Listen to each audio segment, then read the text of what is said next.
Bonjour, bienvenue à l'épisode 10 d'OpenLayer. Pour cet épisode, j'ai reçu Justine Dima, qui est présentement au doctorat en management. Justine s'intéresse principalement à l'intelligence artificielle, puis aux ressources humaines, aux équipes de travail, puis finalement la gestion des ressources humaines, puis la santé au travail. C'est vraiment un podcast qui est un petit peu moins classique technique, mais c'est extrêmement intéressant finalement de s'intéresser plus au comment finalement avoir une acceptabilité dans une entreprise d'un projet d'AI, comment mesurer l'impact sur le facteur humain. C'est extrêmement intéressant. On a parlé beaucoup aussi de l'éthique vers la fin sur comment finalement le système pourrait vraiment s'intéresser, se dresser autour des projets puis d'avoir une espèce de comité d'éthique, si on veut. Là, c'est pas exactement ça, mais d'avoir finalement juste des concerns en tant qu'entreprise, en tant que corporation sur qu'est-ce qui est important à respecter pour la société, là, finalement, là, sur les projets en AI. Extrêmement intéressant comme épisode. C'est vraiment, vraiment intéressant. Puis, comme elle a parlé, là, finalement, elle est présentement une candidate au doctorat. Puis, pour son étude, elle s'intéresse là, vraiment à avoir des entreprises qui seraient intéressées à mesurer l'impact sur l'accessibilité puis sur les travailleurs. Là. Donc, si vous êtes intéressé à avoir contribué pour son projet, je cherche toujours des entreprises qui sont intéressées à avoir des entrevues qualitatives. Donc, vous pouvez la rejoindre, là, ça va être dans le descriptif pour comment être capable de la rejoindre. Donc, si vous êtes intéressé à faire ça. Puis sinon, un podcast qui s'en vient vraiment intéressant aussi. Puis, j'aimerais ça remercier mes commanditaires. Donc, on a l'Allier, l'Agile, le SPLA et Dotlayer là, qui me supportent dans mes activités. Si vous avez d'autres suggestions, des questions, aussi, Justine est intéressée. Si vous avez des questions, vous pouvez la rejoindre, des choses plus spécifiques, son parcours si vous l'intéressez. Si vous avez d'autres questions, des commentaires, je n'hésitez pas de m'écrire. Puis ça va me faire plaisir de regarder ça avec vous. Puis sinon, je vous souhaite une bonne... Au début, Justine Dima, toi tu fais un PhD présentement en management. Tu travailles un peu en ressources humaines avant, puis là tu t'intéresses à l'IA, aux équipes, ressources humaines, puis... Aux travailleurs. Aux travailleurs, c'est ça, je savais qu'il m'en manquait un là. C'est ça. En fait, moi j'ai commencé mes études vraiment en ressources humaines. J'ai une maîtrise en France et une de l'Université Laval, développement des personnes et des organisations. Donc j'étais vraiment sur le volet humain des organisations. Puis après ça, j'ai décidé de continuer au doctorat. Puis c'est là que j'ai découvert l'intelligence artificielle. J'ai toujours été, moi, dans ma vie personnelle, très fascinée par la technologie et les progrès que ça engendre, etc. Mais donc c'est ça, je fais un doctorat sur l'IA, mais en m'intéressant à l'impact que ça a sur les travailleurs, plus particulièrement, en fait. Okay. Sur la masse de travail ou vraiment juste vraiment moi, mon quotidien? Concrètement, moi, je suis employée d'une entreprise, d'une organisation. Mon organisation décide que demain je vais devoir commencer à utiliser l'intelligence artificielle, très bien, mais moi ça a quoi comme effet sur moi et mon travail en fait au niveau psychologique? Est-ce que ça va faire en sorte que je me sens plus stressée parce que j'ai l'impression de ne pas avoir les compétences pour utiliser cette nouvelle technologie, ou au contraire est-ce que ça va faire en sorte que je vais avoir plus de temps pour par exemple les infirmiers qui auront du temps qui sera peut-être certainement dégagé, on l'espère, pour justement avoir plus de temps pour plus de clients, puis finalement c'est ça qui va peut-être arriver, là, plus de clients. Et puis l'objectif de mon doctorat, c'est ça, c'est de savoir c'est quoi les effets positifs et les effets négatifs. OK. Puis comment, mettons, on évalue ce genre d'effet-là dans un environnement? Là, je suis obligée de retourner à faire des entrevues qualitatives. Je vais réellement rencontrer des travailleurs pour leur poser des questions avec un guide d'entrevue qui a été élaboré à partir ça part de théories psychologiques, de théories du management. Il y a différentes théories sur lesquelles on est appuyé. Mais c'est des entrevues qualitatives, là, vraiment pour rentrer en profondeur. Parce que jusqu'à aujourd'hui, dans la recherche, ce qu'il faut savoir, c'est que si on enlève juste l'intelligence artificielle et qu'on pense à toutes les recherches qui ont été faites sur les technologies, c'est surtout l'aspect négatif qui a été observé. Le fait que c'est stressant, que ça crée de l'épuisement professionnel parce que ça me rajoute de la charge de travail, ou au contraire, je suis obligée de me former, ce qui me demande encore plus de temps dans mon travail. Tous ces effets-là, en fait, négatifs. Or, l'intelligence artificielle, on s'y intéresse beaucoup et les organisations s'y intéressent beaucoup parce que c'est censé générer beaucoup d'effets positifs. Et c'est pour ça qu'il y a autant d'investissements qui est fait aussi. Mais finalement, c'est des suppositions, puis on n'a pas été rencontrer pour l'instant les travailleurs pour savoir, eux, ils le vivent comment concrètement. Puis ça, c'est quand même quelque chose qui est assez typique aussi en recherche, c'est que là, on est emballé par toute la découverte, les avancées de l'IA, puis finalement, on n'arrive pas suffisamment... Ça livre pas la marchandise. Là, c'est ça, on n'arrive pas à suivre ça. Donc là, la priorité, pour l'instant, elle était vraiment pas mise sur le volet humain. C'était surtout sur les capacités technologiques, justement, où on en est au niveau du deep learning, etc. Puis, il y a aussi l'effet de buzz là, des organisations. OK, moi, je suis la deuxième de mon secteur d'activité dans le classement là, en termes de chiffre d'affaires. Je veux dépasser le numéro 1. Moi, je vais investir plein d'argent dans l'intelligence artificielle. OK, très bien. Mais concrètement, est-ce que la technologie qui a été développée, est-ce qu'elle est adaptée à ta réalité organisationnelle, tes travailleurs, etc. Puis est-ce que ça va pas plutôt avoir un effet négatif sur ta masse de travailleurs parce qu'ils vont mal le percevoir ou on ne sait pas non plus dans quel sens ça peut aller. Il y a beaucoup d'enjeux en fait. Il y a beaucoup de... en fait, il y a l'enjeu de la technologie en tant que telle. Est-ce qu'elle est adaptée à notre réalité organisationnelle? Puis il y a aussi la manière de l'amener.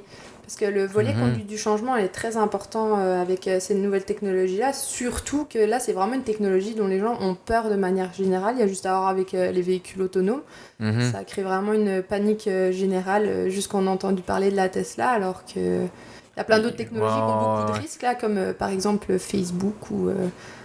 Effectivement, oui.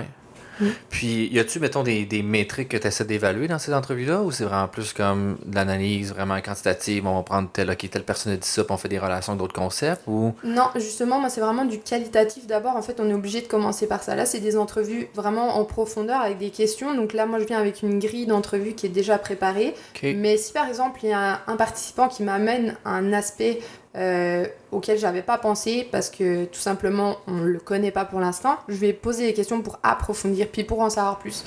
L'objectif du qualitatif, c'est vraiment ça, c'est vraiment de découvrir de nouvelles choses puis d'approfondir nos connaissances. Et non de le mettre dans une boîte. Et pas de faire des corrélations. C'est par la suite à cette étude qualitative que là, ça sera possible de faire justement des corrélations entre, par exemple, moi, les employés qui ont entre 20 et 30 ans, puis qui ont tel trait de personnalité, ils vont avoir davantage tendance à percevoir des effets positifs que, par exemple, Jean-Pierre qui a 55 ans puis qui est proche de la retraite. Ça, c'est un peu cliché, mais c'est certainement des corrélations qu'on sera capable de mener à terme. OK. Mais il faut commencer par le qualitatif. OK, ça fait que la première, c'est qualitatif. Après ça serait quoi, mettons, le plan de développement de ça? Dans le développement, ça serait de faire les entrevues qualitatives dans un secteur d'activité. L'idéal, ça serait de... là, pour l'instant, j'ai 2 entreprises qui m'ont dit oui pour mon étude, puis c'est 2 secteurs d'activité différents. Donc déjà, là, on est capable de comparer. Okay. Aussi, est-ce que ceux qui sont, par exemple, moi, dans la santé et ceux qui sont plus dans le développement de logiciels, est-ce que finalement les réalités sont les mêmes pour les travailleurs? Parce que tu vois, ça c'est intéressant. Si ces 2 secteurs d'activité-là décident d'utiliser la même technologie, mais que leurs travailleurs ne le perçoivent pas de la même manière, ça démontre que les besoins ne sont pas les mêmes en fait. Donc ça, c'est la première partie au volet qualitatif. Et après ça, là, on sera capable de déployer un questionnaire plus approfondi, puis qui permet de faire des corrélations. Puis, y a-t-il beaucoup d'entreprises, maintenant qui donnent une réponse positive à ça, ou il y en a qui sont... C'est quoi le genre de réaction que tu as? Sont-ils réfractaires? Alors, je dirais qu'il y a 3 types de réactions. La première, c'est souvent la peur de partager des informations parce que l'intelligence artificielle, c'est vraiment quelque chose, comme je le disais, qui fait un gros buzz. Puis l'objectif, c'est d'être le numéro 1. Puis du coup, il y a toujours la crainte du oui, ok, vous me dites que vous êtes chercheur, mais est-ce que vous n'allez pas l'utiliser pour en faire autre chose? Donc ça, et puis dans ce cas-là, c'est des entreprises qui préfèrent ne pas collaborer, quitte à pas savoir qu'est-ce qu'ils perdent là-dedans. Puis du coup, qui disent non quasiment instantané ou qui ne répondent pas du tout. Et ensuite de ça, il y a les entreprises qui sont intéressées, mais qui, à cause de leur agenda, n'ont pas le temps pour finalement recevoir des chercheurs pour faire ce genre d'études-là. Donc en termes de délai, c'est un peu flou. Puis là, justement, ça reste dans le flou, puis dans l'attente de c'est à quel moment que j'aurai le temps pour faire ça. Donc là, ça démontre aussi que c'est pas perçu comme la priorité. Puis il y a les troisièmes qui sont plus intéressants finalement pour moi parce qu'ils acceptent de participer et puis de prendre le temps nécessaire pour le faire. Et puis je pense que au final, ils vont justement se démarquer grâce à ça, en fait. Ouais, ça peut être une autre façon pour eux autres de se démarquer. Ça peut être aussi une façon, finalement, de démontrer à ses employés, même si on n'a pas les résultats, mais de montrer, OK, on s'intéresse à vous, on s'intéresse à de quelle manière vous le percevez, puis c'est ça l'objectif de la recherche. Et c'est ça que l'entreprise, elle montre à ses employés en faisant ça, en fait. Ouais, le facteur humain, finalement, là. Ben, c'est ça. Pas juste voir des chiffres, mais dire, ben, on se soucie de votre bien-être C'est et de ça. comment vous le présentez. Là. C'est ça. C'est finalement de dire, il y a un changement. C'est sûr que notre société, elle est vouée à changer avec l'intelligence artificielle, qu'on le veuille ou non. Il y en a qui vont décider d'agir dès maintenant, d'être un peu dans la prévention ou dans la préparation. D'autres qui, par la suite, vont le subir. Les organisations qui sont en prévention puis en réflexion justement pour le mener à bien, c'est certain que celles qui disent oui en participant à ma recherche, bah oui, ça démontre vraiment qu'ils s'intéressent aux facteurs humains de ce changement-là. Mm-hmm. Puis ce qui est intéressant, c'est que en dehors de l'intelligence artificielle, il y a quand même entre 70% et 80% des changements qui sont menés en organisation qui échouent à cause que les facteurs humains ne sont pas pris en compte. Donc ça veut quand même dire que c'est quand même assez important. Ouais, que là, probablement, on est dans, comme tu dis, on est dans un haut hype, là, tout le monde. Puis là, on va probablement avoir une petite drop. Puis cette drop-là, Ouais, ça l'aidera pas, surtout parce qu'il y a des projets qui vont pas être menés à terme parce qu'on n'a pas pris en compte le facteur humain. Ouais, c'est ça. OK. Puis comment on présente ça à des managers, à des gestionnaires, précisément, j'imagine la clientèle que ça s'adresse plus au début? Je dirais que c'est surtout des dirigeants ou dans les plus gros groupes où là il y a des gens qui sont vraiment chargés des projets IA avec qui je suis directement en relation, ou alors c'est les ressources humaines. Ça dépend de la structure des organisations, mais souvent c'est quand même dans la direction que les décideurs ils se trouvent pour ce genre d'études. OK. Puis comment eux, mettons, perçoivent ce genre de facteurs-là? Des fois, est-ce qu'il y en a qui sont arrivés qui ont dit, ben nous autres, on a déjà pris ça en compte, ou c'est vraiment comme juste inexistant, selon ta connaissance actuelle? Là? En tout cas, moi, au début, ce que je me disais, c'est que c'est peut-être pas pris en compte, mais peut-être que c'est déjà réfléchi. Puis finalement, en discutant avec les gens, je me rends compte que c'est quelque chose à laquelle ils avaient pensé, mais sur lesquels ils n'avaient pas mis de mots, finalement. Mais je pense qu'il y a aussi des organisations qui ont juste jamais pensé, puis qui se disent, ah ouais, ok, ouais, c'est vrai que c'est cool, finalement, c'est vrai que c'est peut-être intéressant qu'on tienne compte de ça, puis peut-être qu'il y en a qui m'ont dit non, puis qui vont le faire en interne, puis je suis très contente pour eux, mais ouais, je pense que malgré tout, il y a quand même un problème il n'y a pas assez de gens, puis il n'y a pas assez de chercheurs sur ce genre de sujet-là.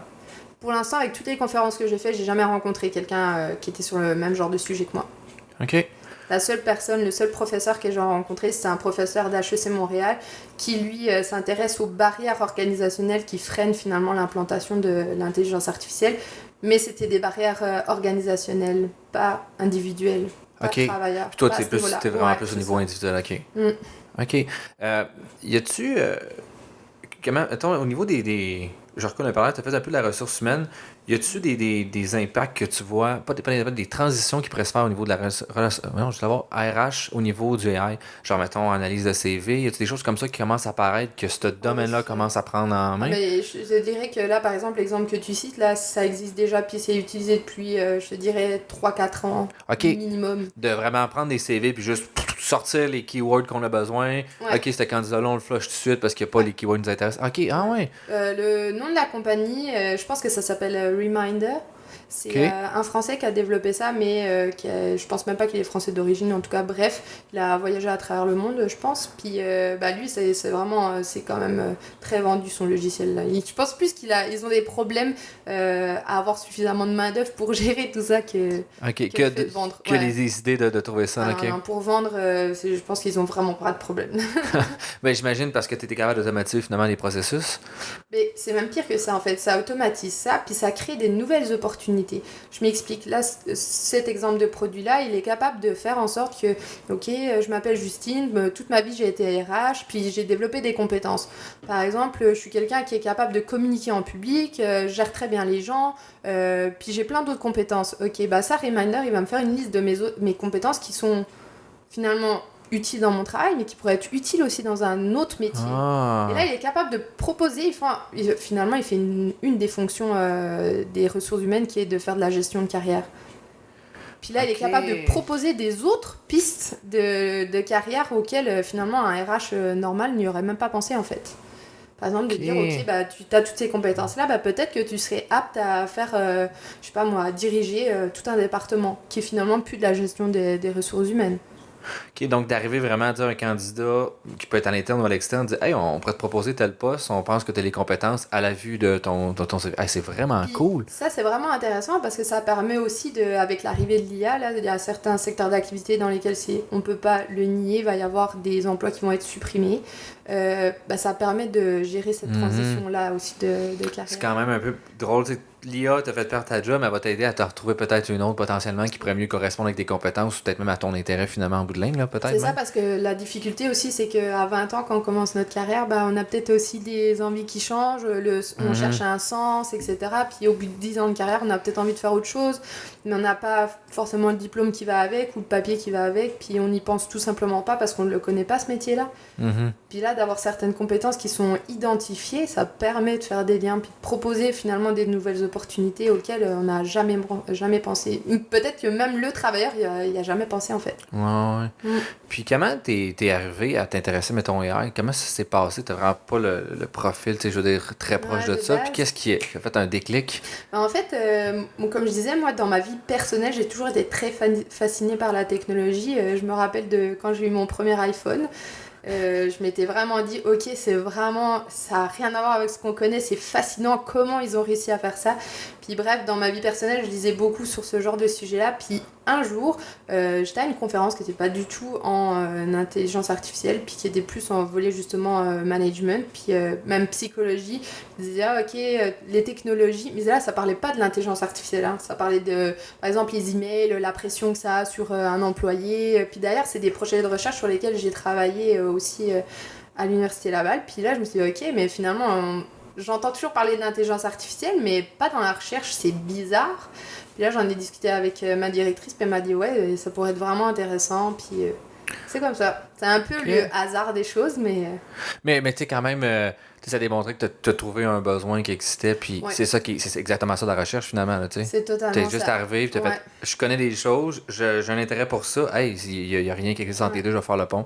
C'est ça. Puis ce qui était intéressant dans la discussion avec ma directrice, c'est que justement, on s'est rendu compte que c'était un besoin au niveau de la recherche, mais c'est aussi surtout un besoin pour les organisations, parce que ça, il y a plein d'investissements, puis...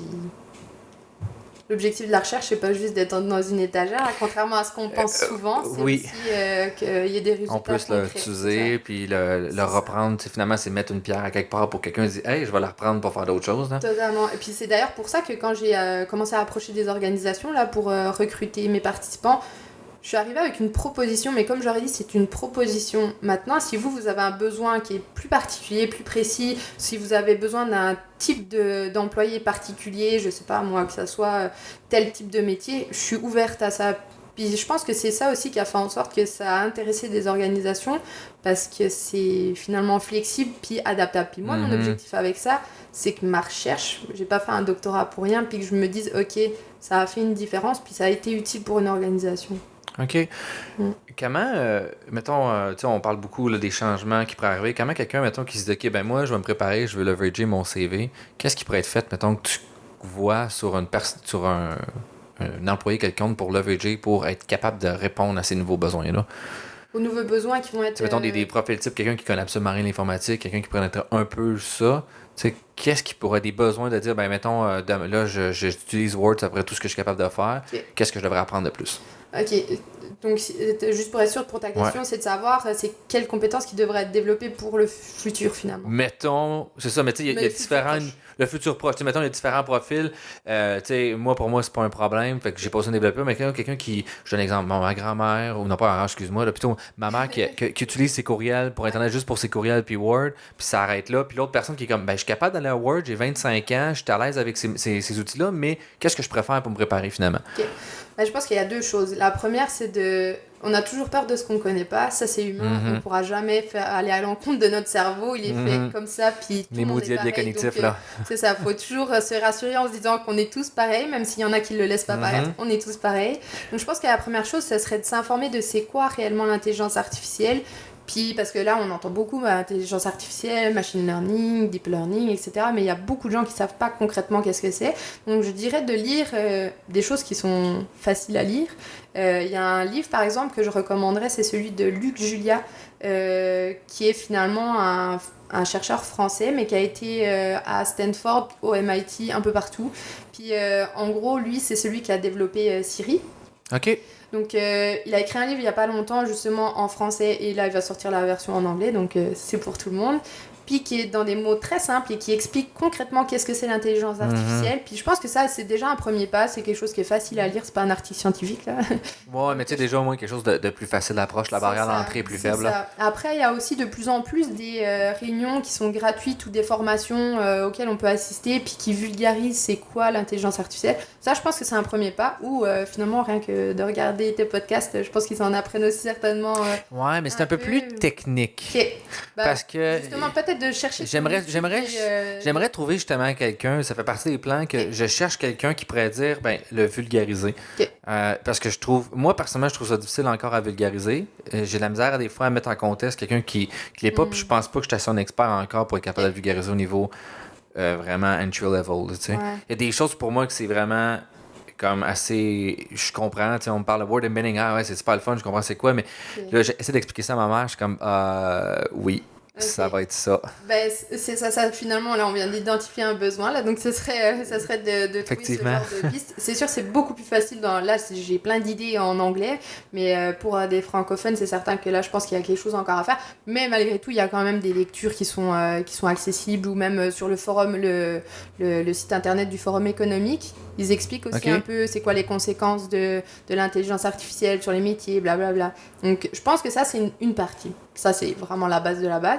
Puis l'autre partie, au niveau des compétences, ce qu'il faut se rappeler, c'est que notre objectif avec l'intelligence artificielle, c'est finalement d'automatiser et de supprimer toutes les tâches qui sont fastidieuses, qui sont finalement pas intéressantes pour un être humain, pour lui dégager du temps pour que lui se concentre à faire des choses plus intéressantes. Puis en plus de ça, ça limite le taux d'erreur. Parce que quelqu'un qui complète le même formulaire 150 milliards de fois en une journée, même le meilleur des meilleurs, c'est sûr qu'il va faire une erreur que l'ordinateur il fera pas. Donc, c'est de développer toutes ces compétences qui sont humaines. Donc, tout ce qui est finalement la relation, la communication, toutes les habiletés finalement relationnelles, puis plus humaines qu'on connaît, comme par exemple l'empathie. Ça, c'est quelque chose que la machine ne sera pas capable de faire comme un être humain. Vraiment, c'est pas près d'arriver. Okay. Je dis pas que ça arrivera jamais, mais c'est vraiment... On est encore très loin de ça, là. Voilà. OK, fait que finalement, de plus dire... des compétences hard skill, si on veut, c'est très facile à apprendre relativement. Pour un ordinateur, il est capable d'en copier une coupe. Puis il sera carrément meilleur que nous. Faut être sur beaucoup de choses, oui, définitivement. À ce niveau-là, on a tout plein d'exemples de ça. D'être en compétition avec l'ordinateur sur ce genre de... Parce qu'il va nous battre, là, anyway, c'est ça. Ouais, c'est ça. T'sais, lui, lire un texte, là, il peut te faire ça 24 heures sur 24, 365 jours par année, puis il sera pas fatigué. Au contraire, c'est ça qui est intéressant. Donnons-lui ce que nous est plus difficile pour nous concentrer sur des choses qui sont plus humaines en fait. Puis qui sont plus difficiles pour lui, c'est-à-dire comme des relations humaines. C'est intéressant, c'est vrai que c'est pas quelque chose, je pense, que les universités développent beaucoup les soft skills finalement. Les relations humaines, travailler en équipe, développer, d'apprendre à juste avoir une argumentation avec quelqu'un. On le voit beaucoup, mettons, je pense, moi, mon impression, c'est que les réseaux sociaux ne l'aident pas ça. Là. Tu regardes ça, les gens n'apprennent plus à communiquer, c'est que t'es avec moi ou t'es contre moi, puis ça arrête là. Puis alors que, en milieu de travail, c'est pas comme ça que tu peux fonctionner. T'es obligé d'être cette personne-là, apprends à dealer avec. C'est ça. Puis fais pas juste changer de job à tous les 6 mois. Là. Communication, puis on le voit, il y a des études aussi sur les nouvelles générations qui grandissent avec les tablettes, les ordinateurs, qui ont justement tendance à être plus agressifs dès qu'ils sont pas en contact avec la technologie, puis qui ont de plus en plus de difficultés à justement créer des relations avec les autres enfants. Ce qui peut paraître absurde parce qu'on se dit on va vers le progrès, mais finalement on régresse à ce niveau-là. Bah justement, peut-être que l'éducation devrait davantage axer sur ça, puis mettre des barrières là, parce que la technologie c'est très bien, mais il faut aussi savoir mettre ses limites aussi. Là. Ouais. Y a-tu comment dire ça? Comment tu verrais, mettons, qu'on pourrait améliorer une certaine forme des cours pour améliorer ce genre de compétences-là? Est-ce que tu as déjà réfléchi à cette question-là ou... Déjà, c'est certain que moi, je viens de la faculté d'administration, puis plus particulièrement du département management. Moi, je sais qu'il y a des cours qui existent là-dessus dans notre département. Mais moi, ce que je pense, c'est que ça devrait être fait dans tous les cursus. Je suis pas certaine que ça soit fait dans tous les cursus. Définitivement pas, là. C'est ça. Puis, je suis désolée, mais c'est pas parce que tu fais une maîtrise en informatique que t'as pas le droit à développer ton empathie, puis à savoir comment gérer un conflit, puis comment communiquer efficacement, puis toutes ces choses-là. Je pense que finalement, au lieu que ça soit spécifique à un département des ressources humaines, que ça soit justement des cours qui soient obligatoires pour tous de base. Puis je pense que c'est même pire que ça devrait pas juste être à l'université. Mais ça, c'est mon point de vue personnel. Moi, je pense que dès tout petit, on devrait avoir ce type de cours. Ouais, genre au secondaire, même primaire, des choses comme ça. Ouais. Oui, effectivement. C'est vrai que ça pourrait être important parce que... C'est la base, en fait, quand on réfléchit. Oui. Peu importe le métier qu'on va avoir, si t'es quelqu'un qui est pas capable de te comporter avec les autres et rien qu'avec toi-même, tu vas forcément rencontrer des difficultés, tant personnelles que professionnelles. Donc finalement, c'est quand même la base, mais c'est comme si on l'avait oublié. Mais parce qu'en fait, il faut aussi remettre les choses dans leur contexte. Avant, c'était la religion qui amenait beaucoup ça aussi. Les gens sont de moins en moins croyants, du moins pratiquants.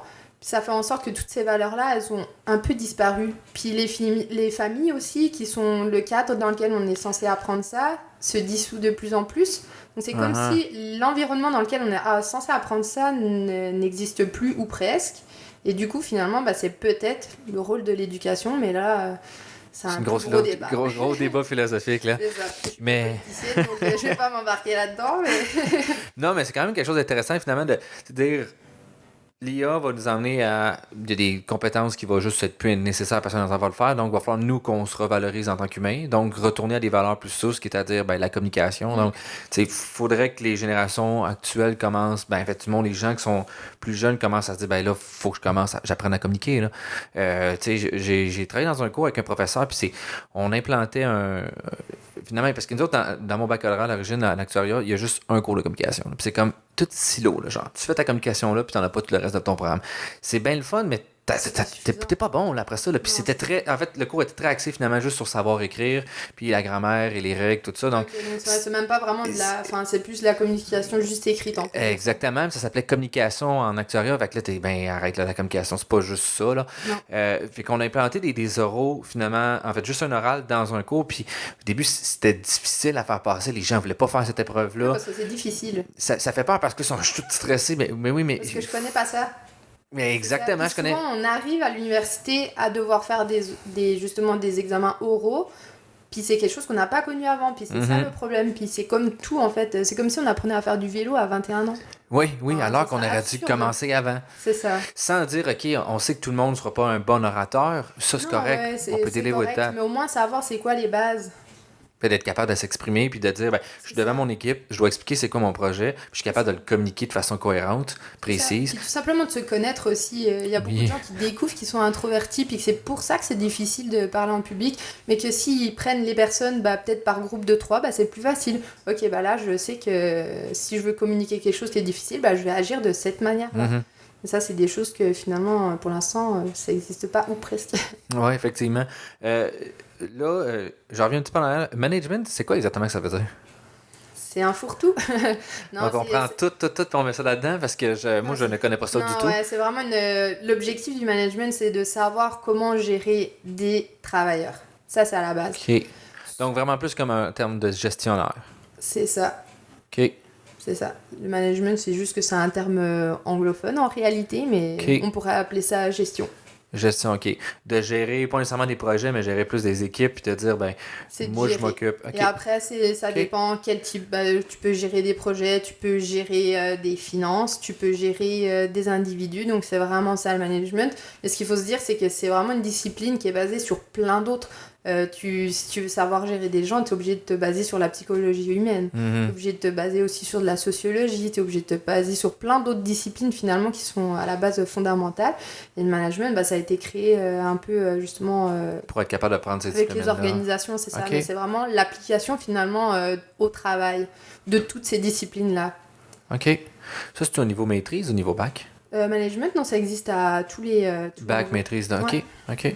Puis, Et tu oui. vois, management, par exemple, tu retrouves ressources humaines dedans. Mais tu peux aller en RI si tu veux travailler en ressources humaines aussi. OK. Ou est-ce que là, tu serais plus, mettons, les rôles classiques de dire, plus de dire, mettons, faire les entrevues, plus interagir avec les gens et non nécessairement gérer une équipe. Ouais, c'est ça. OK.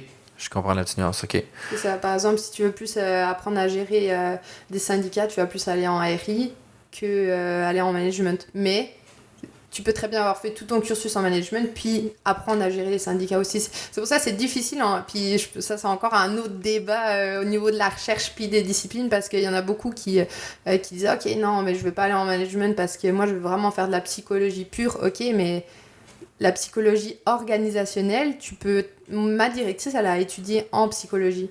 OK. Puis finalement, elle travaille en management. Parce que c'est pas aussi... c'est pas en silo aussi clair, en fait. C'est pas aussi séparé. Puis avec tout ce qui est intelligence artificielle, ça sera de pire en pire, en fait. Comment ça? Enfin, pire en pire ou mieux en mieux, là.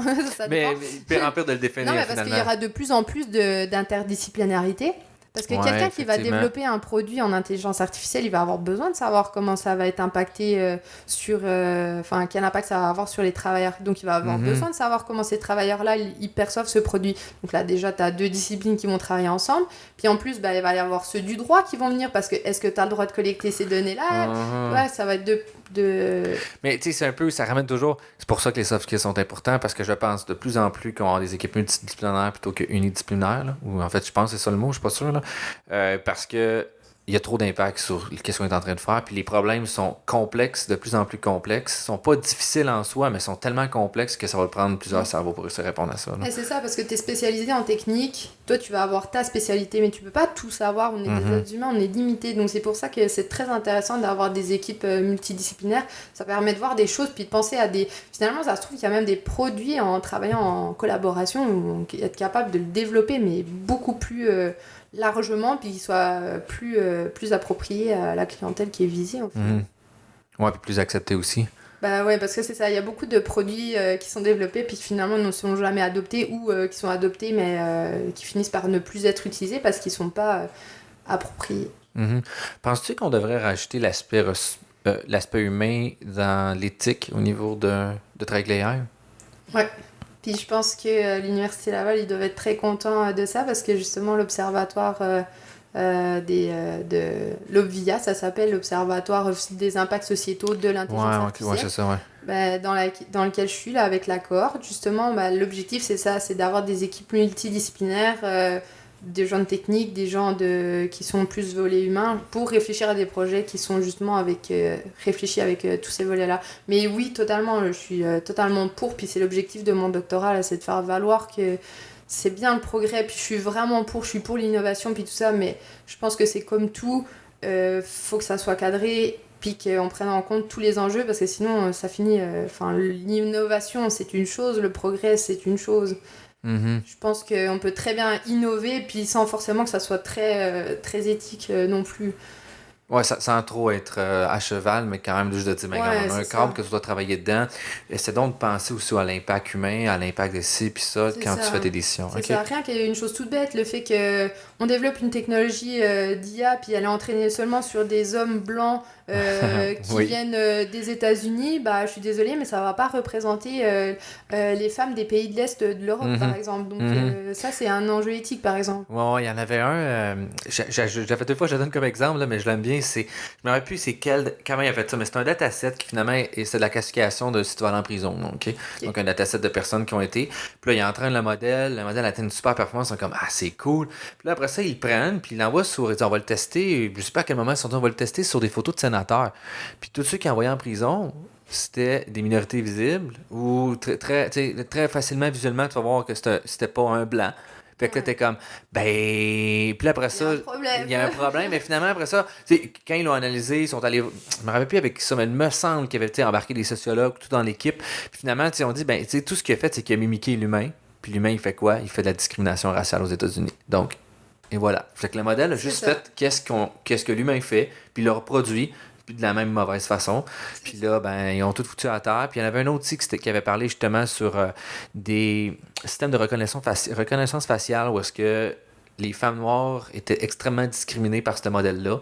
Puis ils associaient tellement tout ensemble.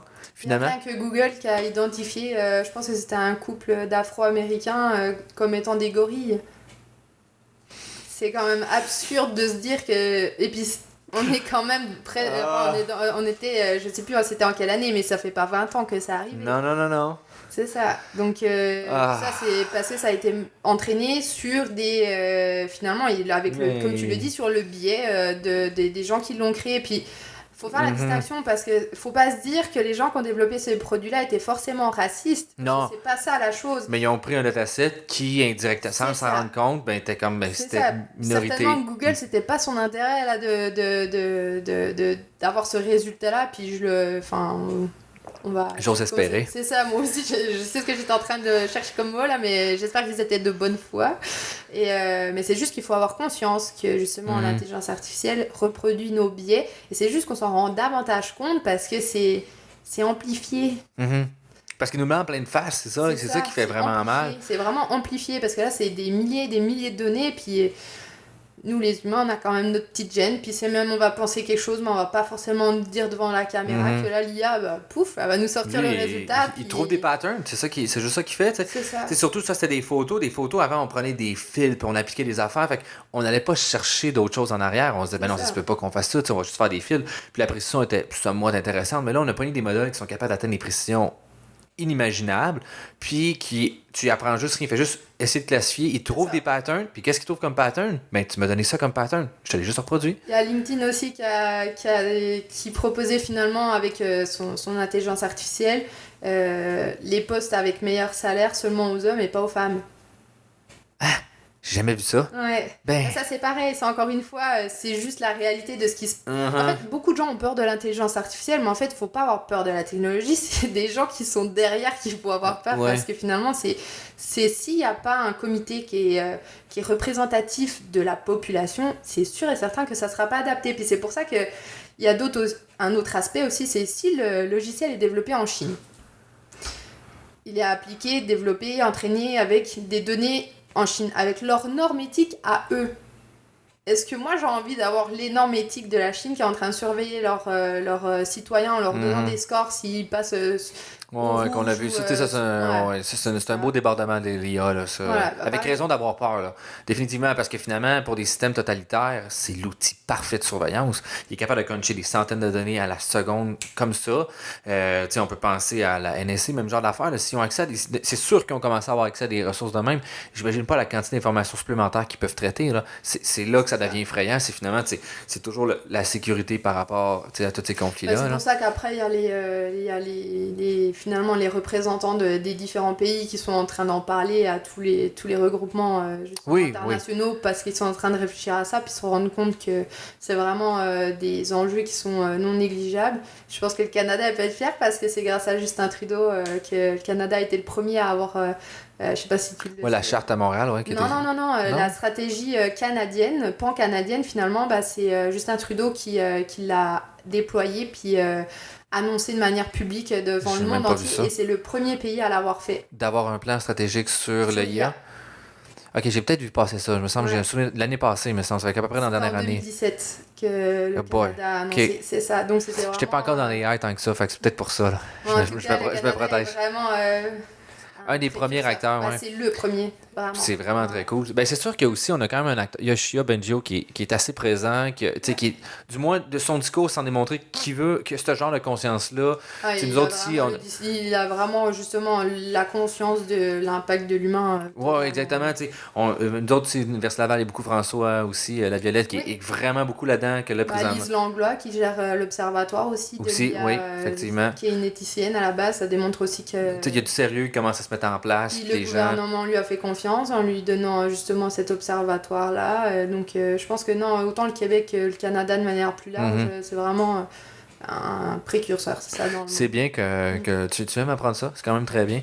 L'ONU, as-tu commencé aussi à réfléchir à cette question-là? Et ben après le Canada. OK. Ouais, OK. vraiment c'est une belle. Mais justement, j'en parle, ça me fait sourire parce que bah, moi je suis française là, d'origine à la base, je pense que ça s'entend. Mais il y a peu de Canadiens qui le savent que justement le Canada est vraiment le numéro 1 à avoir. Il est top avant 1 les de ça. États-Unis. C'est ça, là. Avant tous les Ouais, autres pays, avant là. tous les autres, là, on se peut se taper On dessus. peut Ouais, c'est ça. enlever la poussière là, sur nos épaules. Là. Ouais, vraiment. Donc, je pense que c'était une belle initiative. Puis, c'est aussi pour ça que Montréal attire autant de gens, puis de plus en plus de chercheurs, de plus en plus d'entreprises, de plus en De plus ressources de et fonds. tout, exactement. Là. C'est ça, c'est un tout. Donc, je pense que. Ça, je pense qu'on est dans le top 5 au niveau des emplois de développement ailleurs. Il me semble, de mémoire, là, je me rappelle avoir vu un rapport, là, puis on était quelque part dans le top 5 là-dedans, là, des positionnements. L'autre, c'est Vancouver puis Toronto aussi, là, sont quand même bien partis aussi. Là. Ouais, c'est ça. Mais tu sais, je veux dire, ça Canada. rayonne à partout à travers le Canada, finalement. C'est Là, ça. tu sais. Donc, ça représente la stratégie pan-canadienne. Je vais être obligé d'aller lire ça, là. J'aurais pas le choix. Là. Pas le choix. Mais oui, l'ONU commence à se pencher dessus. Il y a Mhm. l'ONU, il y a l'OIT, l'Organisation internationale du travail. OK. Ah oui, définitivement, oui. Ouais, c'est ça. Il y a le Forum économique mondial aussi quand on parle. Il y a des rapports qui se font par gouvernement aussi, par pays. Il y a beaucoup d'échanges qui sont faits, notamment entre la France et le Canada. Il y a beaucoup de discussions sur ça. Au G7, là, c'est souvent... Ouais, sûrement un débat, là, effectivement. Ouais, là. c'est ça. OK, mais je suis content de savoir qu'il se passe ça au moins. Là. Parce que, tu sais, l'éthique, je pense qu'elle reste... Ben, on a dit un peu, ça reste important de se poser les questions. Là. Est-ce que tu penses que les projets à l'interne devraient avoir une forme de groupe éthique, de comité, excuse-moi, À plutôt? l'interne d'une Ouais. organisation? Ouais, ou du moins, peut-être à l'externe, un groupe éthique pour faire un projet devrait être... tu sais, Ouais, ben moi j'ai déjà réfléchi à ça, ce serait quoi l'idéal? Est-ce que ça serait finalement un représentant du gouvernement ou peu importe d'où ça Une vient, institution mais que ce soit quelconque, là, ça, ouais. une institution externe qui garantit finalement les respects? Je pense qu'il y a deux choses. Je pense que c'est comme tout, les lois. Il y a la loi, puis il y a ce qu'on décide de faire nous en tant qu'organisation. C'est pas parce que la loi nous interdit pas de pas payer une femme comme un homme que en tant qu'organisation j'ai forcément envie de faire l'inverse. mhm. Donc je pense que c'est sûr que l'organisation elle a à se positionner là-dessus, puis moi je recommanderais aux organisations de tenir compte de ces facteurs-là, puis pour avoir lu beaucoup sur le sujet, c'est sûr qu'il va y avoir un emploi qui va être créé, éthicien en IA finalement. Ça va peut-être s'appeler autrement, mais peu importe, l'idée c'est de s'assurer que les enjeux éthiques sont considérés puis intégrés dans le processus de développement puis d'application. Mais oui, je pense vraiment qu'il y a quelque chose à faire. Mais je pense aussi qu'il y a toujours des organisations qui jouent avec la limite de la loi. Donc je pense qu'il faudra aussi adapter puis s'assurer que c'est adapté, que la législation est adaptée à ces nouvelles technologies-là. OK. Après, c'est sûr que le droit, je suis pas avocate, mais de ce que j'en sais, c'est toujours plus en réaction qu'en prévention.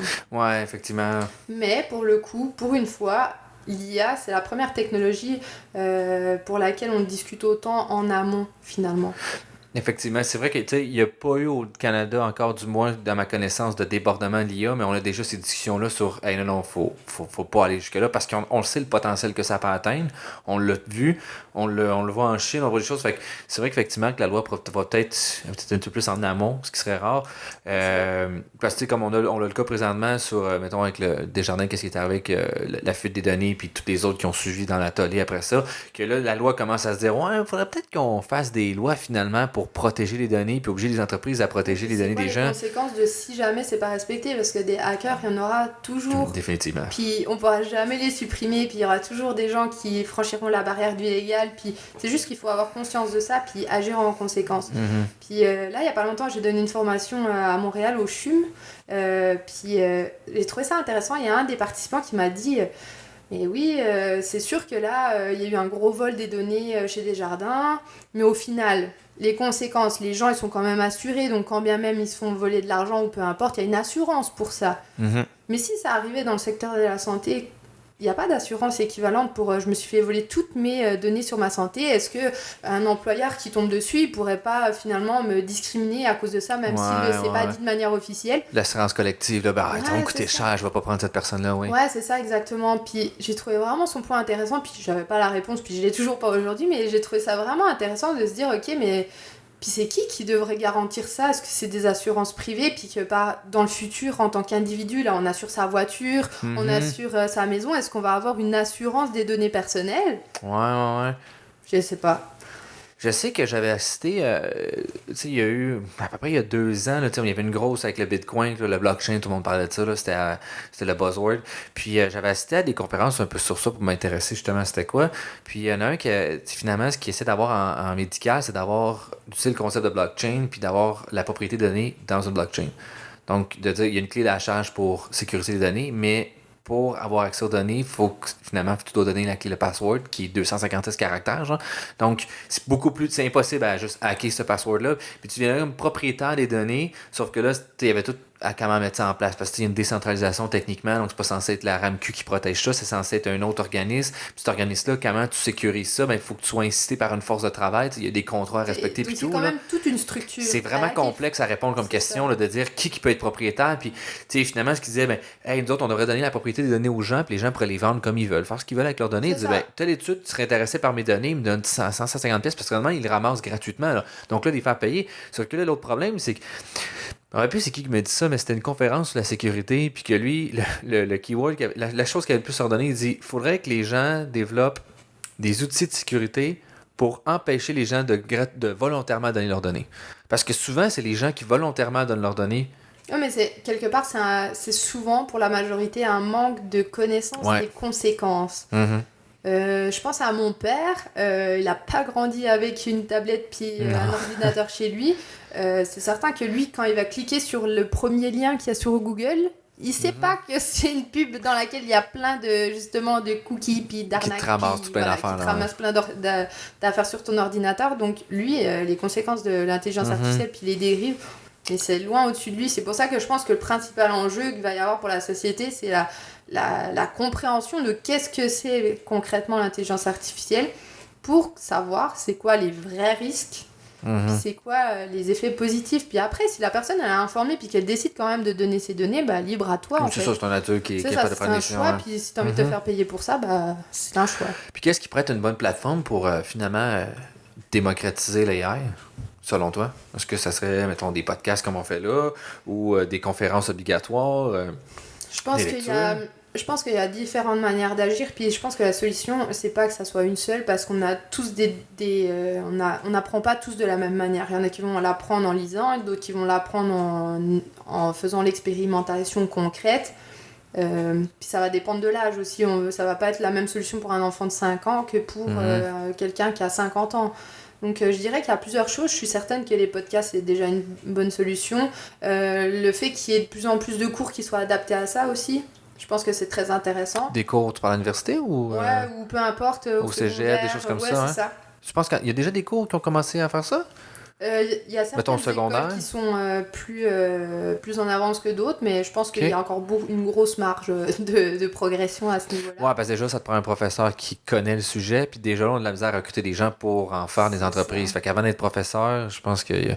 C'est ça, je pense qu'il y a le fait de lire, il y a le fait d'aller en conférence, il y a le fait de, peut-être justement, si un jour il y a une... Parce qu'en anglais, il y en a beaucoup des chaînes YouTube qui sont intéressantes pour apprendre c'est quoi, mais en français, c'est certain que c'est plus difficile, puis... Là, je te parle de 2 langues, mais il n'y a pas que 2 langues dans le monde. Il y a l'espagnol, le russe, l'italien, on y va. Donc, c'est certain qu'il y a beaucoup de choses à faire. Donc, c'est pour ça que ma réponse, c'est je pense qu'il y a beaucoup de solutions, mais que c'est pas encore mis en œuvre. OK. Mais je pense que ça, c'est encore un autre sujet. Il y a le fait de... Il y a tous les enjeux éthiques de l'IA, mais je pense qu'il y a tout le volet éducation à l'IA qui est très important aussi, puis les gouvernements commencent à y songer de plus en plus. On constate qu'il y a de plus en plus de fonds qui sont donnés pour des fonds de recherche. Ouais, le ministère de l'Éducation aussi se place beaucoup. Là, présentement, ils donnent des capitaux pour finalement faire la formation. À l'Université Laval, la création d'une maîtrise sur l'intelligence artificielle. Oui, c'est un très gros début. Là, ça, c'est un très gros début. Puis ils en font beaucoup du monde. Je pense que l'année passée, il me semble qu'il était 40, puis là, ils rentrent, je pense, une cinquantaine, 60 à l'autonne. Là. C'est beaucoup de gens. C'est bien la preuve qu'il y a un besoin. Puis c'est certain que c'est plein d'acteurs en fait. Plus il y aura d'acteurs qui agiront dans ce sens-là, plus les conséquences seront positives selon moi. Mais... T'en fais-tu des conférences, mettons, sur la démocratisation? Ouais. C'est ça, je pense que t'en faisais plus à Montréal. Hein? C'est surtout que souvent, on m'invite plus à Montréal. Mais je pense qu'à Montréal, a une plus forte demande à cause que c'est immédiate, plus connu, en fait. C'est ça. C'est un peu la Silicon Valley de l'IA. C'est ça, là, de l'IA à Québec. Là. OK, puis mettons, comment tu abordes la démocratisation, mettons, ou parler avec les gens, parler de ça, c'est quoi un topo normalement? Qu'est-ce que tu fais? Déjà, c'est d'essayer de comprendre c'est quoi finalement la définition de l'IA, de leur expliquer concrètement qu'est-ce que c'est en quelques mots, écouter leurs questions, répondre à leurs questions. Ensuite de ça, c'est de savoir c'est quoi eux leur perception des effets négatifs de l'IA, leurs craintes. Après ça, donc, ils me les présentent. Après ça, là, je leur explique, OK, pour le moment, les principales craintes qui sont identifiées dans la littérature, c'est ça. C'est finalement un échange, en fait, sur finalement vraiment ça. C'est quoi, ça, mettons, un 3 heures? Non, 3 heures, il n'y a personne qui écoute ça. C'est trop long, c'est ça. 1h30 maximum. Même moi, je pense que je m'écouterai plus. Donc... C'est long, des cours de 3 heures, des blocs de 3 heures. Il faut savoir que l'attention d'un humain, là, ça ne dure pas plus de 20 minutes. Donc, si au bout de 20 minutes, tu n'as pas terminé ce que tu as à dire, c'est certain qu'il va falloir faire un break. Fini, là, c'est ça. Là. Mais avec raison aussi, là, Ah, mais c'est beaucoup d'informations. L'objectif, c'est pas en une conférence de tout savoir. C'est ça, il sortira pas de là en disant je fais du deep learning demain. Là. C'est impossible. Il n'y a pas tout le monde qui a besoin de savoir faire du deep learning. Définitivement. En fait, c'est pas ça l'objectif. L'objectif, c'est de comprendre c'est quoi. Des exemples d'applications concrètes, là, comme la formation que j'ai fait au CHUM, là, j'aurais dit OK, on va prendre l'exemple concret d'un processus d'un patient qui arrive à l'hôpital de demain. À quel moment il y a l'IA qui va intervenir? OK, au tout départ. Puis là, j'explique vraiment des exemples d'applications de l'IA. Puis là, les gens se disent ah oui, mais en fait, finalement, j'ai déjà utilisé l'intelligence artificielle, mais je le savais juste pas. Et oui, parce que c'est pas quelque chose qui se voit. Non, puis c'est pas quelque chose de si nouveau que ça. Il y en avait depuis un moment. C'est juste que elle avait d'autres formes, d'autres noms. Puis, c'est pas une technologie de 2017. Là. C'est ça, c'est ça juste date. connu, en fait. Les premiers, il me semble, c'est en 1900. C'est ça, à peu près autour de ça. Là, les machines, il y avait les machines longtemps. C'était quoi? Il y avait des boards intelligents, là, que je me rappelle. Là, c'était une recherche heuristique, finalement, qui traversait quelque chose, là. Un labyrinthe, là. Mais c'est pas récent, c'est juste qu'on n'est pas habitué. Puis principalement, du AI, c'est quand même du machine learning. Puis c'est un gros if-else, là. C'est ça. Donc c'est pour ça que c'est quand même intéressant d'assister à des conférences ou lire ou regarder des choses sur Internet. Après, c'est certain qu'il faut faire gaffe parce que sur Internet, on trouve tout et n'importe quoi. Ouais, beaucoup de fake news. Il y a eu c'était ça, Lexa, le robot qui a une citoyenneté en Arabie Saoudite. Okay, ouais. Que finalement, c'est juste un hoax. Là. C'est tout faux. Là. C'est des gens qui ont programmé puis qui disaient quoi dire, répondre. Donc, puis les gens ont vraiment eu peur là, parce que là, elle avait vraiment des traits humains. Elle avait fait un visage puis tout, puis elle bougeait tout ça. Puis là, elle donnait vraiment l'impression d'être humaine. Puis on était comme, oh my god, les robots, Terminator. Non, on est loin de là. C'est ça. On est vraiment loin de là. C'est pas quelque chose que les gens comprenaient. Puis, tu vois, je trouve ça intéressant ton exemple parce que là, dans le livre de Luc Julia, il explique qu'il y avait eu une arnaque similaire. À l'époque, je sais plus c'était en quelle année, mais c'était un empereur ou un roi, je sais pas trop, hongrois, qui faisait venir plein d'autres rois d'autres pays chez lui en disant chez moi, j'ai comme un robot qui joue à l'échiquier tout seul. C'est un humain dedans. Et c'était un humain dedans. Donc finalement, c'est juste une amélioration de l'arnaque version 2019, mais ça reste la même idée là. Oui, j'ai vu ça aussi d'un qui est sorti, c'était des robots. En fait, c'était justement, il disait. Attends, le sujet, c'était de dire comment on fait du fake AI avec du cheap labor. Fait que ce qu'ils ont fait, c'est qu'ils ont trouvé des gens qui payaient des peanuts, je sais pas où, je m'en rappelle plus où, puis leur faisaient conduire des petits robots. Okay. Les petits robots se promenaient, puis les gens avaient l'impression que les robots réagissaient avec eux, interagissaient, mais c'était juste un humain qui pilotait en arrière, qui était payé des peanuts l'autre bord du globe. Donc, tu sais, il y a tellement de trucs qui sont faits avec nous. C'est difficile pour quelqu'un, je comprends, de faire le pour et le contre. C'est ça. Mais finalement, c'est peut-être là qu'il faut se dire, est-ce que c'est pas le rôle du gouvernement / l'éducation / d'autres ou l'organisation malgré tout, là... Le temps qu'on passe à notre travail, c'est presque plus pour certains que ce qui passe dans leur vie personnelle. Oui, définitivement. Si t'enlèves le temps de dormir puis tout, c'est là, ça. T'en restes pas gros dans une semaine. Là. Non, c'est ça. C'est quoi, c'est 156, je pense, dans une semaine, en fait, de même. T'en passes 40 là, t'en passes 40 à dormir à peu près, t'en passes tant de déplacer, ben, il te reste 30 heures pour tes loisirs. Donc, malgré tout, l'impact de l'environnement de travail sur un individu, il est énorme. Donc c'est certain qu'une organisation qui décide finalement de former ses employés à l'intelligence artificielle, oui, peut-être qu'il va y en avoir qui vont partir puis qui vont pas revenir dans ton organisation. Mais si les autres organisations elles font comme toi, tu auras toujours des employés. Finalement, c'est un travail de collaboration là, de de bon sens selon moi, mais Ou un travail de société, là, finalement, c'est au un travail complet. de société, puis je pense que c'est pour ça aussi que cet aspect-là, éthique de l'IA, ça va rentrer dans tout ce qui est responsabilité des organisations, là, un peu comme l'environnement. Bah là, ça va être quand même une responsabilité de l'organisation de s'assurer que oui, tu vas faire plus d'argent, puis certainement que tes employés sont plus productifs grâce à l'intelligence artificielle que tu es en train d'acheter. Mais il n'y a pas que l'argent. Puis je pense que oui, les entreprises, à la base, l'objectif numéro 1, c'est de faire du profit. Mais je pense que c'est pas juste ça. Donc, Ouais, ben qui est un peu dans le volet finalement développement durable, de dire t'as le développement de mais c'est société ça, aussi, le exact. développement social et C'est humain, ça.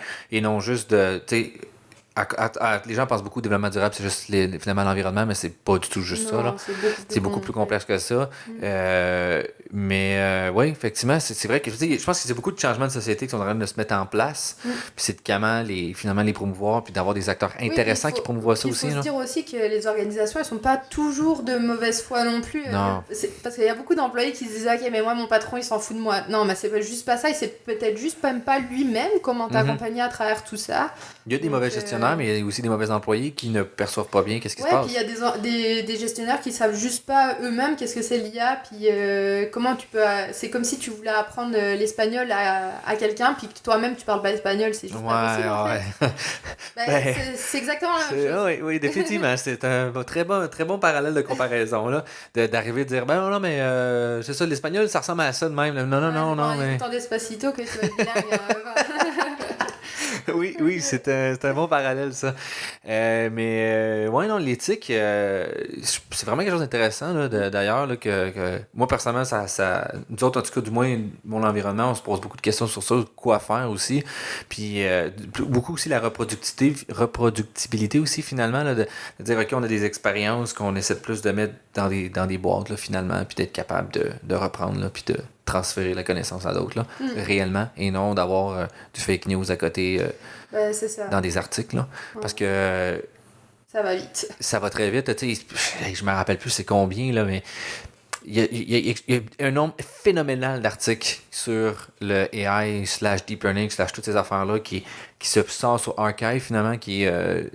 je pense que justement, j'ai l'impression qu'il a vraiment fait un essor de tous ces environnements-là. C'est qu'avant, c'est qu'il fallait que tu le publies dans des revues, puis là, c'était très difficile de se faire accepter. Ben là, maintenant, n'importe qui peut aller sur ça, puis juste le mettre là, puis n'importe qui peut le prendre. Sauf que n'importe qui peut mettre ça là aussi. Puis là, ben, ça fait des affaires, t'es comme, ah, ben, ça a l'air cool, puis t'arrêtes ça, c'est, ben non, c'est un paquet de merde, ça, là, il n'y a rien de bon là-dedans, là. Ben ouais, il y a juste à voir quand il y a eu le feu d'Amazonie, là. Oh my god, ça, là. Il y a eu présidents qui ont partagé l'image, et puis finalement, c'était de je sais pas quelle année, là. C'était aucun rapport avec 2019.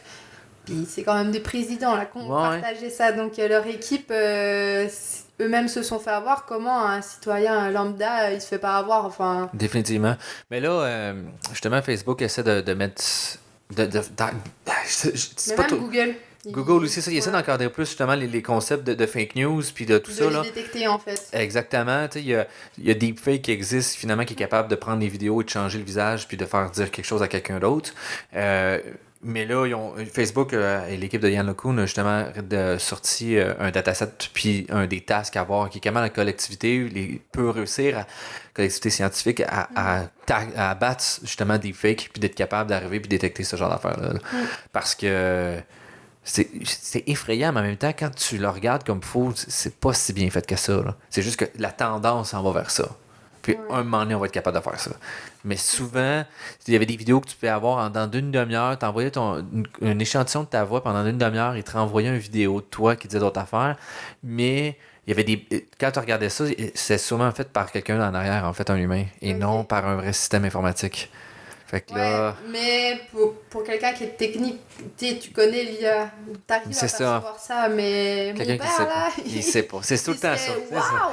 C'est ça qui est difficile, c'est de se ramener à dire... En fait, c'est ça qui est difficile, c'est de se rappeler, parce que nous, on est humains, donc on est subjectif, donc on va voir à travers notre lentille. C'est pour ça que l'éthique, c'est important, parce que ça permet d'avoir les lentilles de plusieurs personnes, puis de se rendre compte qu'il n'y a pas que soi, puis qu'on est plusieurs, et puis c'est les autres plusieurs, autres que nous. Est-ce que eux ils sont pris en compte dans ce loop-là, dans tout ça, ouais.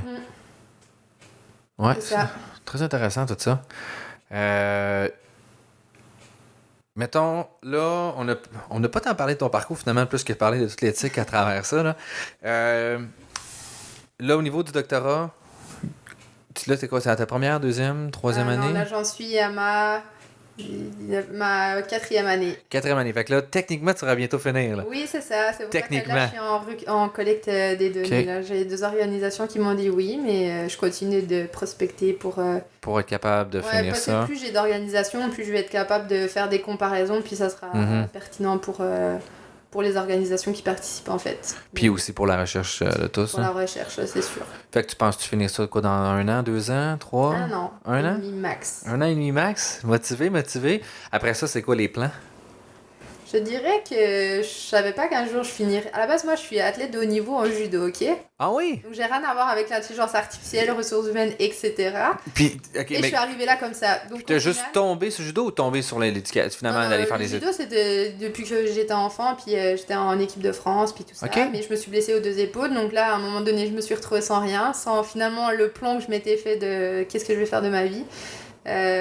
Donc là, j'ai dû me questionner, ok, mais j'aime quoi dans la vie finalement? Puis là, je me suis dit, ok, ben, j'aime bien les langues, puis j'aime bien l'étranger, tout ce qui est international, puis j'aime beaucoup les humains. Ok, bon, ben, on va aller en ressources humaines, ça a l'air pas mal, c'est intéressant. Puis en allant en ressources humaines, j'ai découvert tout ce qui était leadership, santé au travail, finalement un peu plus qu'est-ce que c'est une organisation, c'est quoi la différence d'enjeux, blablabla. Puis c'est comme ça après que j'ai découvert, comme on a discuté au tout début, là, mon intérêt en lien avec la recherche. Puis, donc finalement, je dirais que... T'es tombé là-dessus quasiment pas par hasard, En mais fait, tu c'est sais, juste comme. qu'à chaque fois qu'il y a eu quelque chose qui m'intéressait, j'ai approfondi, j'ai essayé de voir si...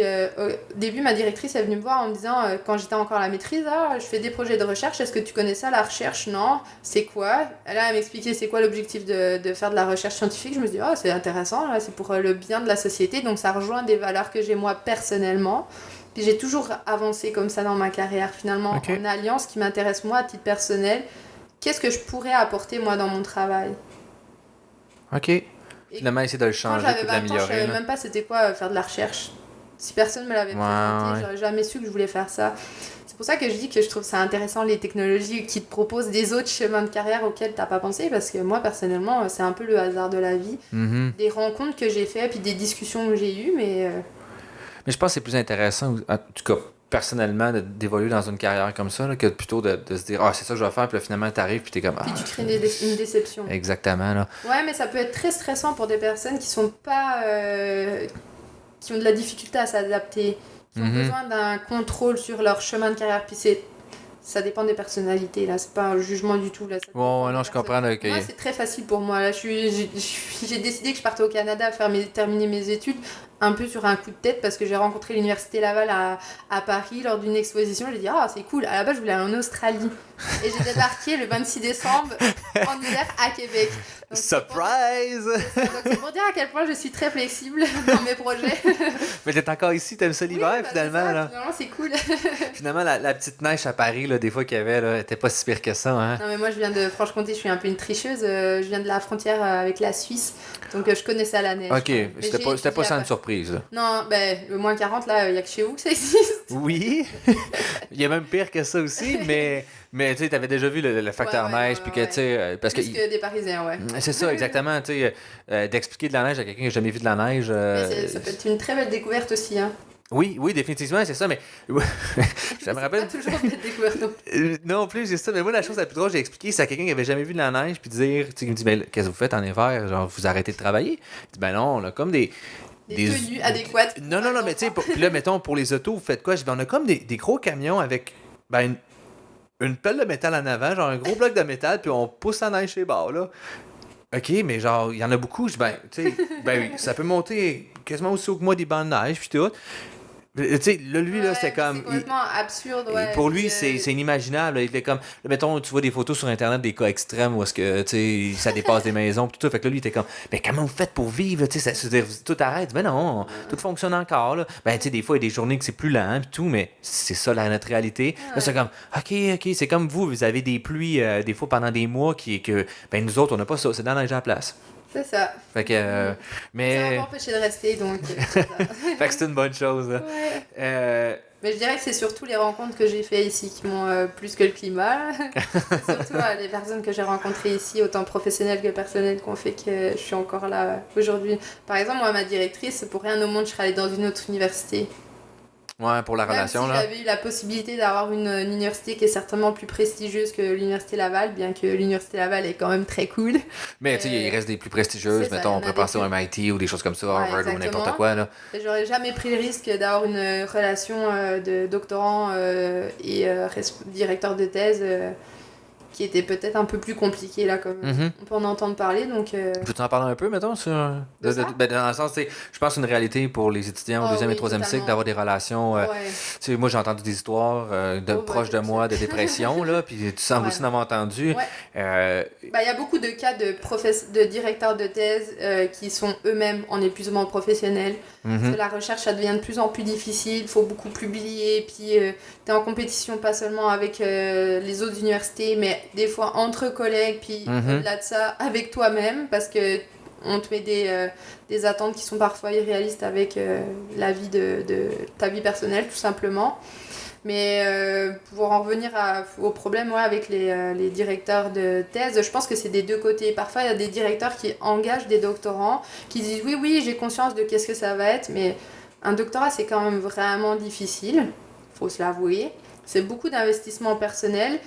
Mais pour ma part, je l'ai pas vécu mal, je l'ai pas mal vécu parce que avec le sport de haut niveau, j'étais habituée à faire des sacrifices sur ma vie personnelle. Je sais qu'il y a des moments dans l'année où bah voilà, je vais avoir beaucoup de travail, puis bah tant pis mes amis, je vais pas pouvoir vous voir, puis il faut avoir des amis qui comprennent ça, puis un conjoint ou une conjointe aussi. Donc pour moi ça n'a pas été difficile, mais parfois c'est une grosse surprise puis une grosse déception pour certains qui s'attendent à ce que le doctorat je sais pas, l'image cliché là, c'est que t'es dans la bibliothèque puis tu lis à la vitesse que t'as envie de lire. Enfin, non, c'est pas du tout ça. Non, Bien non, souvent, tu lis très tard puis tu commences très tôt ta journée aussi. Mais encore là, ça dépend des gens. Il y a des gens qui vont faire des doctorats en 8 ans, en 10 ans et d'autres qui vont le faire en 4, 5 ans. Mais ça dépend. Ça dépend. Puis à travers tout ça, c'est aussi les conséquences de la vie. C'est certain qu'il y en a qui vont ralentir leur doctorat parce elles vont tomber enceintes ou avoir des événements dramatiques au niveau familial. Parfois, ça va Ce qui est être aussi... comprenable aussi, mais tu sais, c'est ça, c'est dans juste une l'histoire carrière... de la vie, en C'est fait, ça, dans tu une sais. carrière habituelle. Ben, t'aurais un congé. Mais là, présentement, c'est que t'es pas un travailleur en bonne et due forme, alors C'est que ça. selon moi, quelqu'un au doctorat, ou du moins deuxième, troisième cycle, t'es un travailleur, c'est juste que tu travailles à de la recherche. C'est ça. Puis c'est difficile de le faire comprendre. Puis même encore aujourd'hui, moi j'ai plein d'amis qui, je suis sûre, s'ils m'entendent, ils ne comprennent toujours pas ce que je fais vraiment. Mais ouais, c'est difficile de se faire comprendre à ce niveau-là. Mais je pense que quand tu décides de faire un doctorat, c'est que tu es passionné. Et puis il faut que tu sois sûr, avant de commencer ton doctorat, que tu es passionné par ce que tu veux faire. Tu es passionné par la recherche, que tu sais c'est quoi les contraintes que tu vas avoir. Faut avoir bien réfléchi au niveau financier aussi, parce que si c'est pour que tu fasses tout ton doctorat en étant stressé parce que t'as pas d'argent pour finir ton mois, T'auras pas de fun, là. bah ça sera encore plus difficile pour toi en fait. C'est ça, là. Donc, Ça va tout être un beaucoup de tout, stress, là. mais je pense que c'est une responsabilité individuelle là, en tant que futur doctorant de se poser ces questions-là, mais c'est aussi la responsabilité de ton directeur. Moi, je sais que ma directrice, avant que je confirme, oui, c'est bon, on commence, elle m'a posé toutes ces questions-là. C'est quoi que tu veux dans les 4 prochaines années, voire peut-être 6, parce qu'il y a toujours des délais. Est-ce que si on termine pas à la date qu'on a prévue, quelles sont les conséquences sur ta vie? Enfin, tout plein de questions finalement. Et puis c'est pour ça que je sais que je suis très choyée d'avoir cette directrice-là. Et pourtant, il y a plein d'autres doctorants qui pensaient que j'avais pas une bonne directrice et même d'autres professeurs. Parce qu'elle n'a pas justement publié dans toutes les revues FT, que j'étais sa première doctorante. Donc c'est pour ça que je pense que moi, le seul conseil que je donnerais à des gens qui veulent faire un doctorat, c'est surtout au-delà de ce qu'il y a sur le papier, parce que c'est bien d'être le meilleur sur le papier, mais c'est une relation humaine. C'est quand même quelqu'un que tu vas avoir dans ta vie pendant minimum 4 ans. Puis que tu vas voir Que souvent. tu vas avoir souvent. Ben, s'il est présent, là. Et tu dépends de lui aussi. Oui, oui, définitivement. Parce que, Si ça moi, va pas bien, c'est fini, ça, là. si ça va pas bien, ça va te créer du stress, tu vas avoir du mal à terminer ton doctorat, puis ça va être la torture autant pour toi que pour ton directeur, donc c'est ça. Oui. Et oui, c'est pas toujours rose à ce niveau-là. Mais oui, je suis tout à fait d'accord. Je pense que c'est plus important de choisir une relation avec un directeur plutôt qu'un directeur pour sa renommée. Oui, puis c'est important aussi dès le début de définir des règles. Ok, parce qu'il y en a beaucoup. Ah, mais j'ai envoyé je sais pas, mon article à mon directeur, puis j'ai toujours pas ces nouvelles. Ok, mais ça fait combien de temps que tu l'as envoyé? Bah, ça fait 48 heures. Ok, mais tu l'as envoyé un samedi, donc peut-être qu'il a une vie. Enfin, c'est pour ça qu'il faut aussi dès là-bas se dire ok, bah, quand tu m'envoies des documents, Tu sais, la règle, c'est que tu peux t'attendre à avoir 2 semaines avant que je te donne une réponse. Puis le fait de clarifier ça fait en sorte que la relation... c'est un peu comme dans toutes les relations de la vie. Hein. Oui, définitivement, définir les barèmes. C'est ça. C'est Mais quoi que j'accepte ou pas? C'est ça. Finalement, comme c'était ton patron, puis tu disais, OK, moi... C'est quoi le contrat? C'est ça, exactement. Moi, j'ai tout de suite au début... En fait, c'est quelqu'un, en rentrant au bac, qui m'avait parlé de ça, dit, moi, je vois mon bac comme je suis un travailleur. Ma job, c'est d'être étudiant. Fait que j'ai fait la même chose rendu à maîtrise. Moi, ma job, c'est d'être à maîtrise. Je rentre au bureau à 9h. Des fois que ça me tente pas de rentrer à 9h, je rentre à 9h30, ou je skip une journée, je travaille de la maison, mais il y a des conséquences à ça. Puis les conséquences, c'est moi qui ai subi et personne d'autre. C'est ça. Puis si tu décides que tu vas pas étudier parce que tu as envie d'aller faire la fête, très bien, mais après t'assumeras. Puis c'est exactement. Puis ça, il faut s'enlever aussi l'idée d'un doctorant qui n'avait pas de vie. Grâce au doctorat, j'ai voyagé un peu partout. Les billets d'avion ont été pris en charge par les fonds de recherche de ma directrice. Pour aller voir des conférences. Puis... ou présenter. J'ai eu quand même beaucoup d'opportunités auxquelles j'aurais même pas pensé. Je vais à une conférence au mois d'octobre à Washington. Tout est payé par ma directrice, encore une fois. C'est des opportunités que j'aurais pas eu si j'étais pas doctorante, donc c'est pas je suis pas juste enfermée dans la bibliothèque. Juste regarder ça puis non je pense que le principal enjeu c'est de faire comprendre à son entourage de c'est quoi qu'on fait concrètement, mais après c'est un peu comme je te disais, moi je l'ai bien vécu parce que quand j'étais sportive de haut niveau et que j'avais 16 ans puis que j'étais à travers le monde un peu partout parce que j'avais des compétitions partout puis que j'étais pas là pour l'anniversaire de tel ami, j'étais capable de vivre avec. Donc là, je suis pas... c'est pareil, en fait, je suis capable de le vivre avec. Ouais, c'est intéressant. C'est vrai que le sport peut apporter ce genre de ouais, vraiment. Pas compétence, mais finalement, de discipline, puis de capacité à... Ouais, c'est un peu de la résilience de dire, OK, tu sais, j'ai fait un choix, mais je vais vivre avec. Les conséquences de ce choix-là. Ouais, ça, c'est pas toujours facile, mais... Après, il faut savoir qu'est-ce que tu veux avec ton doctorat. Moi, je sais que mon objectif, c'est d'avoir un emploi qui fait en sorte que quand j'ai terminé ma journée, je me dis, OK, ce que j'ai fait sert à quelque chose. J'ai pas envie... Justement, moi, je suis pour que les machines fassent les choses inintéressantes. À moi de remplir 20 milliards de papiers, que c'est pas pertinent pour moi. Mais let's go, on va laisser ça à la machine. Fais ça, moi, ça me dérange pas. Moi, je là. vais être là à réfléchir, à parler avec des gens, puis créer des nouvelles idées, puis... ça. Finalement, c'est d'avoir un sens dans son travail, puis c'est ça l'objectif. Quand tu fais un doctorat, c'est pas juste prolonger les études. Là, certainement qu'il y en a qui débarquent au doctorat parce qu'ils savent pas quoi faire comme travail, mais je pense pas que ça soit la majorité. Parce que si tu arrives au doctorat avec cette raison-là, tu vas pas tenir. Non, c'est ça va être trop long. C'est pas suffisant pour que tu tiennes, en fait.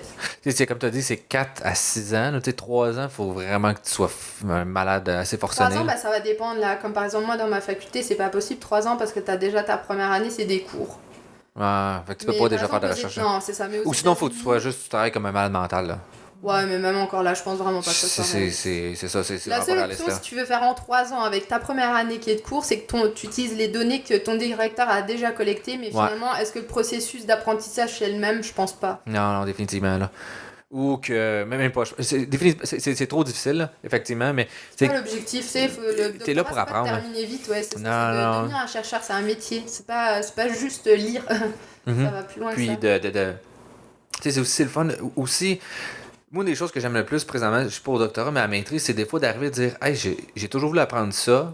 Là, ça serait pratique pour qu'est-ce que je dois faire. Ben, je vais prendre le temps de l'apprendre comme il faut.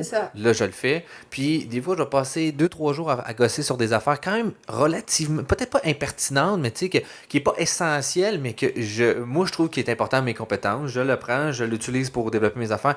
Je me suis peut-être ralenti de 3 jours, mais dans le cadre du travail, je ne pourrais pas faire ça. Il faudrait que j'aille faire mes affaires sur je sais pas quoi, j'envoie tel rapport à tel meeting. C'est un choix que j'ai fait. Oui, il y a des choses, des conséquences, on veut à ça. Mais c'est différents types de différents profils, effectivement. Mais c'est ça, l'objectif du doctorat, c'est quand même que tu développes une expertise. À la fin de ton doctorat, le jour où tu présentes ta thèse, t'es censé être le seul sur la Terre qui peut bien défendre ce sujet-là. Voilà, t'es le seul. T'es le let's go, là, puis c'est ça. Faut que ça passe. C'est ça l'objectif. Effectivement, c'est bien dit. On a pas mal fait le tour, là. On est rendu, ça fait un petit peu plus qu'une heure. Y a-t-il une dernière chose que je voudrais dire? Ben, je dirais que non, à part le fait de, si vous avez d'autres questions au sujet de notre discussion, peut-être qu'ils pourraient te contacter et puis que je pourrais répondre par la suite, parce que des fois, c'est avec ce genre de discussion-là qu'il y a de nouvelles questions qui émergent, puis je serais très intéressée à ça, donc je pense que faut utiliser cette discussion comme une ouverture de porte. Exactement. Puis s'il y en a qui veulent t'aider pour ton projet, finalement, ça sera peut-être de me contacter directement sur LinkedIn ou par courriel. Je pourrais te donner Parfait. On pourrait donner les informations. credentials, puis que les gens puissent te rejoindre. Ça serait le fun pour supporter dans ton développement de recherche. Ouais. S'il y a des entreprises qui nous écoutent. C'est ça, ce sera avec plaisir. Ben, merci beaucoup, Justine. Merci à toi. Bonne journée.